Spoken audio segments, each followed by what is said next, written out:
kuwa wakati nilishauriwa kwa kipindi ya miaka 10, Embu County imekuwa na shinda ya hapa na pale, imekuwa haina umoja hata kidogo, na sasa kulingana vile iko sasa, mimi nimekuwa nikifurahia kwa sababu ya kuwa kuna umoja wa hawa viongozi wote, ndio tuweze kutembea safari moja.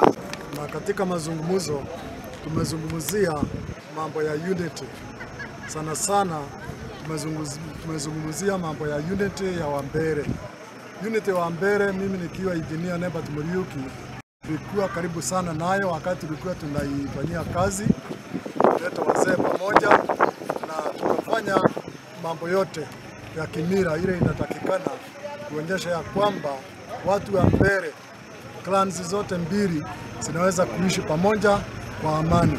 Na tukaomba sisi watu wakaaji wa Mbere wa Embu County na Kenya tufuate hiyo njia ya maombi ya Yesu ya umoja. Kweli binadamu ni tofauti hata kwa kipimo, kwa mali ametoka vitu mingi, lakini yale natuunganiza ni mingi kuliko hiyo. Kwa hivyo watu waheshimiane, tuheshimu viongozi wetu wa kitaifa,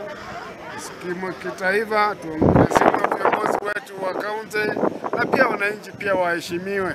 Kwa sababu kwa kipindi hii ya mwaka 1.5 tumefurahia kuwa na hiyo unity, na pia tunakumbusha watu tukua Kenya mzima kaunti 47, kaunti nyingi zimekuwa zikipigana juu ya Lindas, lakini Embu hatupigani. Inji ukiangalia kaunti ya Meru imekuwa na shinda ya hapa na pale. Ukiangalia kaunti ya huko Trans Nzoia imekuwa na shinda. Pia Kiambu imekuwa na shinda. Pia kaunti nyingi, lakini kwa sababu ya umoja na kwa sababu ya Mungu sisi tumeungana pamoja ndio tuweze kupata maendeleo.